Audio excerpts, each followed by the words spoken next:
Desire is not simply what we want. It's not the car we dream of, the body we strive for, or the love we chase. According to Jacques Lacan, one of the most influential psychoanalysts of the 20th century, desire is something far more elusive, more haunting. Lacan once said, "Desire is the desire of the other." At first glance, that sentence sounds cryptic, maybe even meaningless. But when unpacked, it reveals an entire framework for understanding not just our longings, but the way modern society manipulates them. Lacan teaches us that desire is not born from within, but from outside, shaped by language, by symbols, and most powerfully, by the gaze of others. In today's hyper-digital culture, where we perform our lives on Instagram stories and curate our worth through TikTok trends, Lacan's theory becomes more than academic, it becomes essential. Because the question is no longer, what do I want? It's, who am I trying to be seen wanting to be? Lacan's theory begins with what he calls the mirror stage. Imagine a baby around 6 months old, looking into a mirror and recognizing itself for the first time. That moment, according to Lacan, is foundational. It's the beginning of the self, but not a real self, an imagined one. The child sees its reflection, a unified image, and begins to identify with it. But this image is a lie. Internally, the child feels fragmented, incapable of controlling its body, overwhelmed by sensation and chaos. So that image in the mirror becomes a fantasy, something whole, ideal, and external. Lacan says this is the birth of the I, but it's an I based on misrecognition. Now consider how this plays out in adulthood. We scroll through social media, constantly comparing ourselves to images, carefully filtered, posed, and polished. We construct identities based on those reflections, just like the child. Influencers become the new mirrors. Our sense of self becomes dependent on what we think others see. And in that dynamic, desire is born. Not for the thing itself, but for what it represents. Wholeness, status, control. Lacan draws a crucial distinction between need, demand, and desire. Need is biological, hunger, thirst, sleep. Demand, however, is need passed through language. It becomes a request, a cry for recognition. Feed me, but also love me. And then comes desire, what remains after all our needs are met. It's what persists in the silence between words, what lingers in the background when we can't explain why we're unsatisfied. In Lacan's terms, desire is the metonymy of want. It slides from object to object, never fully arriving. Think about this in your own life. You get the new job, but the thrill fades. You buy the car, but it doesn't quiet your restlessness. You enter the relationship, only to start fantasizing about someone else. Desire is not about possession. It's about the illusion that fulfillment is always one step away. And this, Lacan warns, is how society traps us in a never-ending loop of consumption. Advertisements don't sell products, they sell desire. The sneaker is not just a sneaker, it's confidence, dominance, masculinity. But the moment you acquire it, the desire moves, and you're back to square one.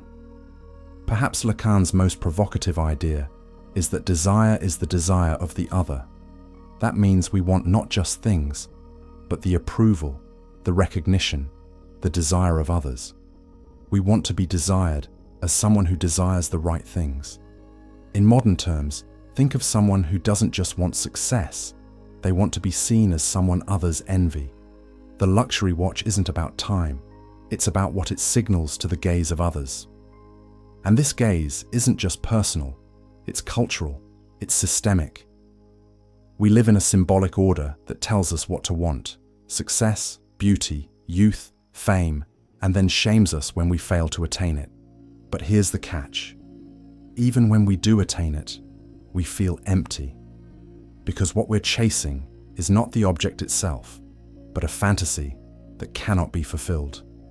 Lacan calls this the object petit a, the object cause of desire. It's not a real object, but a placeholder for what's missing.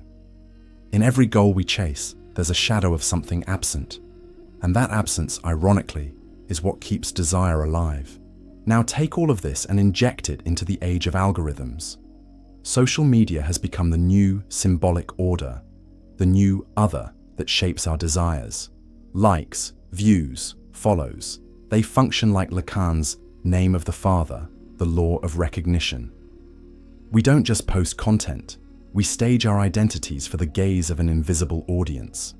And the algorithm, like an unconscious mind, feeds us what it thinks we want. But it also teaches us what to desire based on data, trends, and engagement. You don't need to be famous to feel this. Post a photo, watch the likes, feel the dopamine spike, then feel it fade. So you post again, you perform again, and before you know it, your desire is no longer your own. You've outsourced it to a system that profits off your dissatisfaction. Lacan wouldn't be surprised by this. He'd say we've merely digitized the same trap that's always been there, the endless pursuit of something just out of reach. How to use Lacan's ideas in the real world. So what do we do with all this? How do we live in a world where desire is both necessary and dangerous? Lacan doesn't offer easy solutions, but he does offer awareness, and that awareness is power. The first step is recognizing that your desire is not original. You didn't invent it. It was shaped by your parents, your culture, your peers, and now, your phone. That doesn't make it bad, but it makes it vulnerable to manipulation. Begin by asking, is this my desire, or is it the desire of the other?